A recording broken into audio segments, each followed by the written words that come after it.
amén. Así que esta tarde quisiera compartir con ustedes una palabra que la mayoría de nosotros conocemos, son temas que ya hemos oído una y otra vez, amén. Versículos que conocemos, algunos de memoria, un tema que no deja de tener relevancia en todos los tiempos, es el tema de la salvación, amén.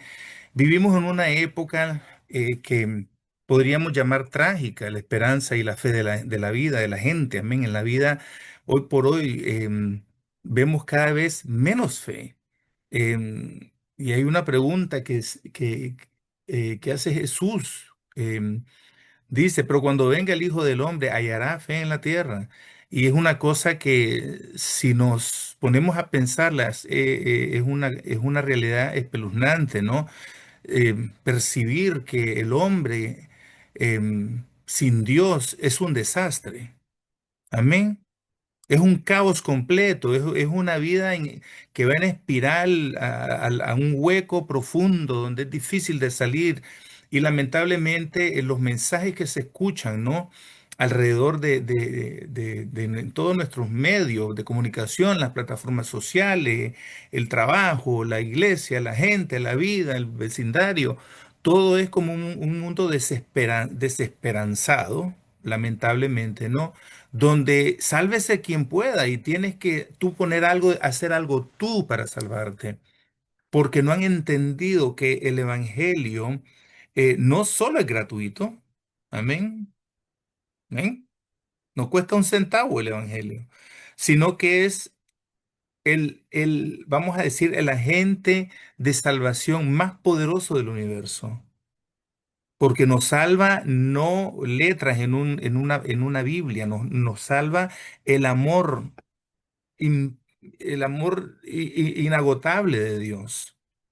Por amor el Señor nos salva. Entonces, ¿qué pasa? Volvemos a recaer siempre una y otra vez, una y otra vez, una y otra vez, en un espíritu que si no te acusa, te condena. O hace las dos cosas. Amén. Entonces, ¿qué pasa? Aún la iglesia ha caído en ese espíritu donde mides toda tu salvación en tu actuación. ¿Cómo estoy actuando? ¿Me estoy portando bien? ¿No me estoy portando bien? Entonces van a los dos extremos. El extremo donde te exige que te portes bien para ser salvo y el otro extremo donde dice, no, no, no, tú no tienes que hacer nada, tú ya eres salvo, puedes seguir pecando, puedes hacer vivir, o sea, la libre, el Señor te ama y te perdona. Y hay un balance. ¿Por qué? Porque entendemos que en su soberanía el Señor hace una obra de rescate de nuestras almas, pero también trabaja con nuestro libre albedrío. Él no lo anula. Entonces, ¿cómo pasa eso? Él me escoge, amén, pero yo respondo. Tiene que haber se amalgaman ahí dos cosas, dos voluntades, una sin violar la otra. Y eso es lo impresionante del amor, porque cuando nosotros nos sentimos amados, reaccionamos de manera intuitiva y natural. Por eso es que nosotros somos capaces luego de amar a Dios y percibir su presencia y negarnos al pecado y romper ídolos que nos atan, ataduras de pecado. Estamos hablando en muchos de nosotros que se manifestaron por decenas de años, amén, que vinieron a ser de nuestra vida un desastre porque no conocíamos al Señor. Por lo menos esa es mi experiencia. Amén. Yo no nací santo, así como la hermana Rosita, que no hablo de Rosita en Argentina, estoy hablando de Rosita en Miami. Amén. Yo no nací santo en una iglesia. Y yo le bromeo a ella y le digo, mi amor, si tú supieras el desastre, me dice, si tú supieras el desastre de mi casa también, me dice. Y todos podemos traer una historia a la mesa, amén, y saber de que todos venimos a ser rescatados por un Señor, un Dios todopoderoso, un Dios que nos ama, un Dios soberano, pero infinitamente misericordioso, el Dios de mi misericordia, como decía el salmista. Amén. Entonces, mira, en Juan 3 se relata un caso que ya conocemos, ¿no? El de Nicodemo, donde visita a Jesús en la noche. Amén. Y le dice, Rabí, sabemos, dice, que tú has venido de Dios, dice, porque has venido de Dios como maestro, dice, porque nadie puede hacer estas señales que tú haces, dice, si no está Dios con él. Entonces el Señor le dice, de cierto te digo, le dice, que el que no naciera de nuevo no puede ver el reino de Dios. Entonces él le hace una pregunta de los $1000, le dice. Señor, en el versículo 4 dice, cómo puede un hombre nacer siendo viejo? Y le dice, ¿tú qué eres? Le dice, Dios mío, no, porque le dice, ¿cómo puedo entrar en el vientre de mi madre y volver a nacer? Le dice. Y le dice el Señor, el que no naciere del Espíritu, del agua y del Espíritu, dice, no puede nacer, no puede entrar en el reino de los cielos. Vamos a dejarlo ahí por un momentito, porque dice, lo que es de carne, lo que es nacido de carne, carne es, somos hijos carnales, de mi madre carnal. Pero lo que es nacido del Espíritu, Espíritu es. Y ahí está tu salvación. Amén. No es un hecho, no es un acto tuyo. Ahí el Señor está haciendo referencia a una profecía que se encuentra en Ezequiel donde dice, le quitaré el corazón de piedra. ¿Se acuerdan de eso? Y le dice, le daré un corazón de carne. Lo haré sensible a mí. Dice, porque lo lavaré con agua y le daré de mi espíritu. De eso está hablando Jesús. Y le dice, tú maestro de la ley, ¿no sabes esto? Le dice. Porque la ley, lamentablemente para el judío, tenía que subir al monte de la ley para valerse por la ley y justificarse por la ley y decir, no maté, bueno, yo no maté, no estoy tan mal. Amén. Porque el que se justifica por la fe, por las obras, por la ley, está justificando la obra de la carne por la ley, pero por la ley es condenado también. Pero por el Espíritu, cuando tú eres nacido de Dios, tú experimentas algo diferente. Mira lo que dice en Primera de Pedro, versículo 3.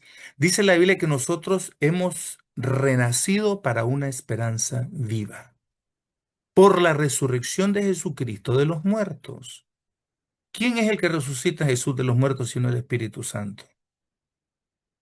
La resurrección está hablando de que devolvió en él la vida a un cuerpo muerto. Amén. Nosotros estábamos muertos en nuestros delitos y pecados. No estabas muerto, o sea, no es que estabas incapacitado, dañado, la peor versión de tu vida. Estás muerto para Dios. No tienes vida. Amén. Entonces, más adelante le dice la palabra en ese mismo capítulo 1 de Primera de Pedro, dice que nosotros somos guardados por el poder de Dios mediante la fe para alcanzar la salvación. Mira lo que dice el versículo 9. Dice, el fin de vuestra fe es la salvación de vuestras almas. La fe se te fue dada para ser salvo. Dios no te tiene que poner más dinero en el banco. Dios no tiene que sanarte. Dios no tiene que arreglar la bronca que te tienes tú y tu esposo. Dios no tiene que salvar y rescatar o sea, tu reputación en el trabajo. Dios no tiene que hacer nada de eso. Si ya te salvó. Por eso es que a la iglesia, lamentablemente, en la iglesia encontramos muchos hermanos que viven de derrota en derrota, de condena en condena, de acusación en acusación. Y nosotros lo vemos eso en Romanos 8, entre 33 y 34. Dice, ¿quién acusará a los escogidos de Dios? Dice, Dios ese es el que justifica. Dice, ¿quién los condenará? Dice, Cristo murió por nosotros. Entonces nosotros tenemos la esperanza de vida en Él, sin acusación y sin condena. Lo que te condena y te acusa es tu pecado, que no lo has terminado de soltar, tu falta de fe, tu incredulidad, tu duda. Eso es lo que te condena, porque a la hora de los mameyes verdes ya el Señor hizo su obra. Entonces aquí viene el problema. ¿Cómo sé que soy salvo? ¿Cómo sé que soy salvo? Y yo he escuchado esto aún en cristianos de años. Bueno, yo espero ir al cielo, no sé, vamos a ver cómo me va. Entonces, pareciera que están midiendo su salvación en, en cómo ellos confesaron a Cristo. ¿Lo hice en serio? ¿Fue una decisión madura? Consideré todas las cosas, o sea, pesé todas las consecuencias de mi decisión y empiezas a darle un poco más de auge a tu decisión que a lo que él hizo. Si tú eres de las personas que en alguna vez has pensado, ¿lo habré confesado o no lo habré confesado? ¿Lo creí o no lo creí? Entonces estás descansando en lo que tú hiciste, no en lo que hizo él. Y te tengo que recordar que tú no hiciste nada. Él nos amó primero, dice la palabra. Él te buscó con lazos humanos, dice, con cuerdas humanas, con lazos de amor, te entrelazó y te atrajo a sí mismo. Esa fue una obra portentosa de Dios. A través de su Espíritu Santo buscó y fue a buscar entre lo vil y lo menospreciado, como dice la Biblia, escogió Dios para su gloria. Cuando la palabra ahí habla de escoger, mira lo que está haciendo el Señor. Está buscando en toda la pelota del mundo alguien que no cree que merece salvación, pero que sabe Dios en su infinita sabiduría que le va a creer a Dios. Entonces el Señor buscó por todo México y encontró a Angelina. Angelina estaba por ahí en su plan de vida eterna, había un nombre que se llamaba Angelina, que le iba a decir sí al Señor. ¿Y sabes lo que hizo? Escribió su nombre en el libro de la vida. El día que ella vino a Cristo. No ahora, después de 20 años, que ella está segura de su salvación. Ya está segura de su salvación porque Dios la aseguró.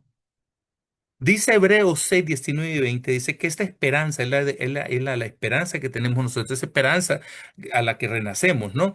Dice, la compara el Señor a un ancla firme, dice, a la segura y ancla firme del alma, porque sabe que este barquito es un desastre, que me tiene que anclar para sostenerme en medio de la tormenta que me puede dejar loco. Yo no sé si usted es como yo, pero a nosotros el Señor nos ha ayudado a sobrepasar pruebas intensas, pruebas locas, pruebas anormales. Pareciera, Dios mío, los hijos de Dios nos sobrevienen situaciones que uno dice, Señor, pero ¿dónde estás en esto? Un montón de veces, un montón de años. Y pasas años pidiéndole al Señor cosas que no se te dan y pasas años diciéndole al Señor cómo tiene que ser el Señor y de repente te toca en el área que menos esperabas que te iba a tocar, ¿verdad, Rosa? En Argentina, ¿verdad que así pasa? Señor, todo lo que tú quieras menos esto. Entonces le damos al Señor lo que queremos y retenemos lo que no queremos. Amén. Todos hemos caído en esa. Entonces necesitamos de un ancla firme que nos calibre, que nos traiga a tierra para no estar desparramados.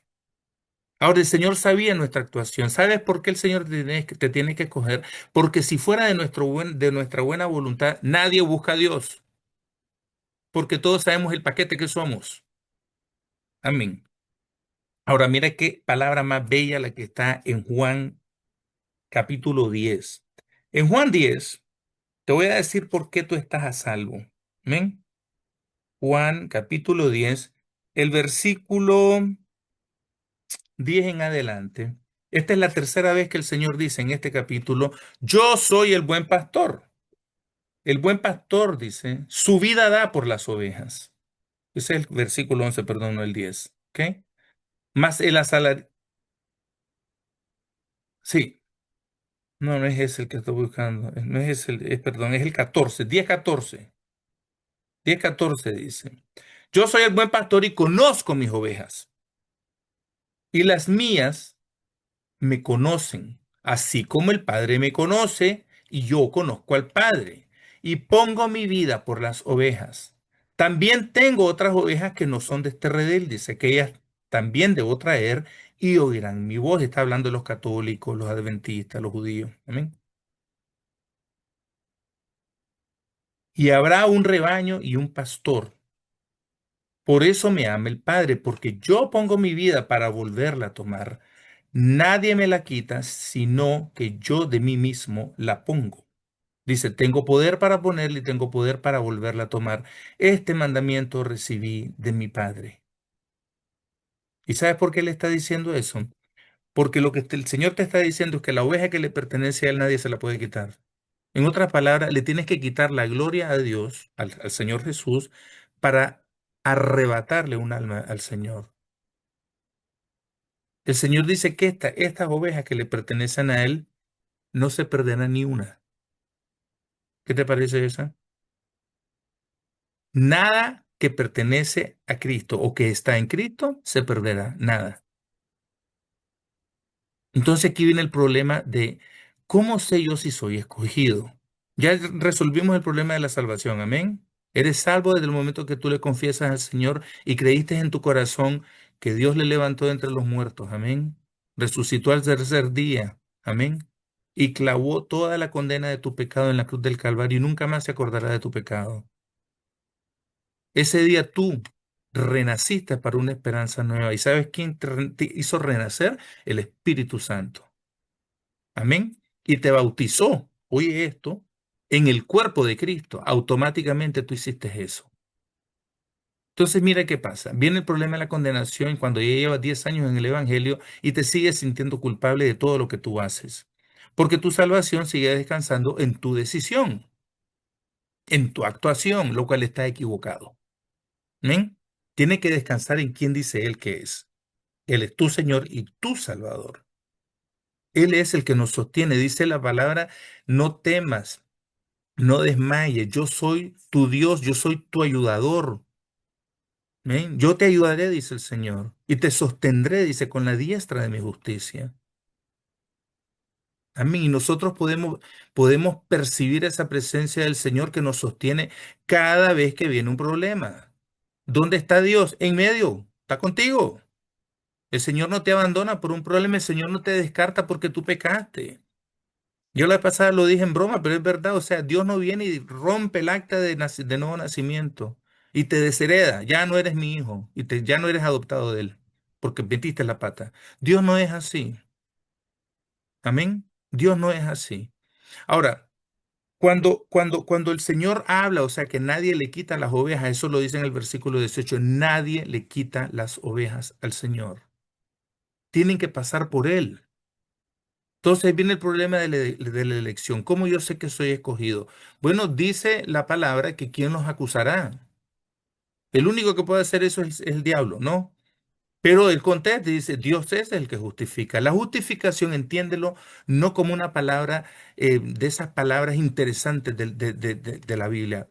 Tómalo como un veredicto judicial. Justificados por medio de la fe en el Hijo de Dios. Quiere decir que el Señor ya no te llama pecador, ya no te llama condenado, te llama justo.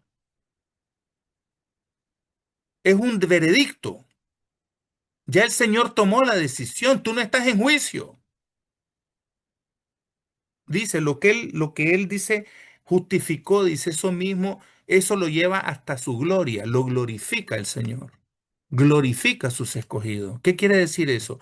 Que el Señor, para que alguien se pierda, tienen que quitarle la gloria a Dios. O sea, Dios, gloria a Dios, te salvó, pero ay, qué problema, le perdió la gloria porque se perdió la hermana o el hermano. ¿Tú te imaginas a Dios en ese dilema? Ese dilema está en tu mente, pero no está en la mente de Dios. Dios no se equivocó. Viene el problema de la elección. ¿Cómo sé que soy escogido? Bueno, ¿cómo sabía Israel que era escogido? Lo vil y lo menospreciado escogió Dios para su gloria. El más pequeño en el Medio Oriente de todos los países es Israel. No hay petróleo, tierra árida, desértica, y de ahí el Señor hizo germinar los jardines más bellos del Medio Oriente. El pueblo escogido de Dios es la tierra santa de Dios. Oye esto, ahí mora la presencia de Dios, ahí está el pueblo, un pueblo especial, real sacerdocio, linaje escogido, pueblo adquirido por Dios para anunciar las virtudes de aquel que nos llamó de las tinieblas a su luz admirable. Israel, nosotros somos un tipo de Israel también, la iglesia. Somos hijos escogidos por Dios. ¿Por qué escogió a Israel y no escogió a Argentina o a España o a Perú? ¿Por qué escogió a Israel? ¿Por qué no escogió a Nicaragua o a México? Porque él quiso, ya. Y él es soberano. Y él hizo lo que él quiso, ya. Entonces él escogió entre toda la patria nicaragüense a Rosita Batres y a Alejandro Batres. Y escogió en toda la Argentina a Olguita y a Micol y a Rosa y a Mónica. En México escogió a Mayra y a Ricardo y a Alejandra. A Nancy en España. Mira qué lindo es Dios. Porque él sabía que de una manera u otra, no sé por qué tú creíste, pero tú creíste. le confesaste y hasta el día de hoy no lo has negado. Eso es evidencia de que el Espíritu Santo está en ti.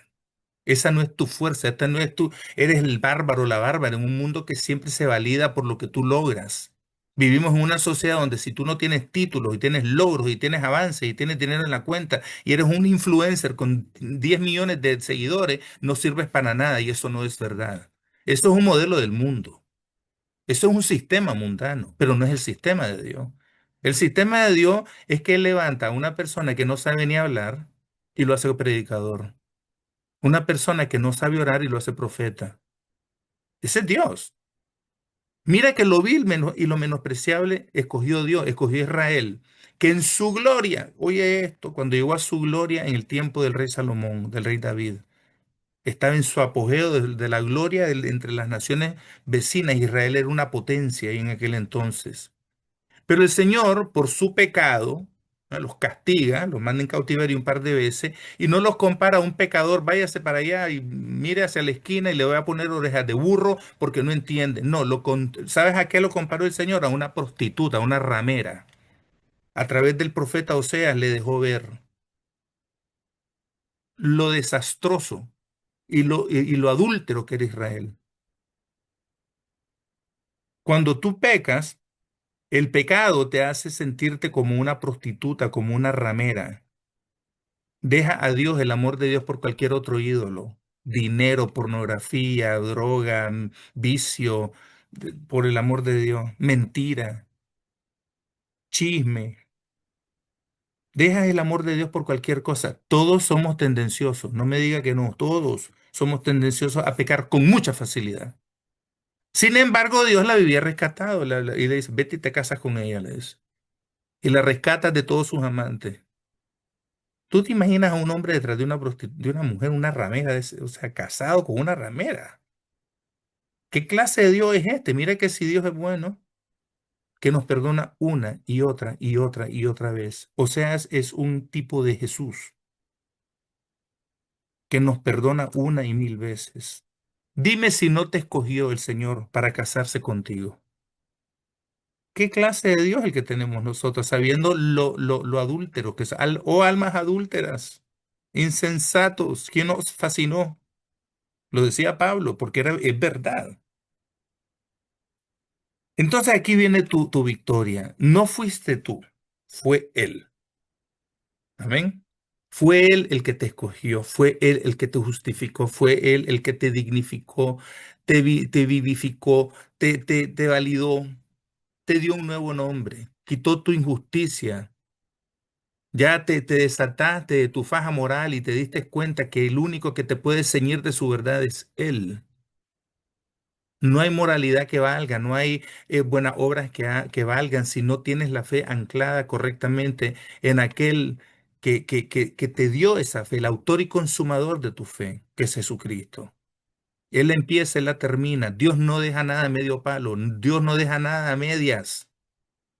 Él es fiel, el que comenzó la buena obra es fiel hasta terminarla hasta el día de Jesucristo. Lo dice su palabra. Por eso sé que soy salvo, porque creo en esa promesa, no porque me porto bien. No digo que sigas pecando, ¿ok? Te estoy diciendo, dale el chance al Señor que Él haga una obra redentora completa.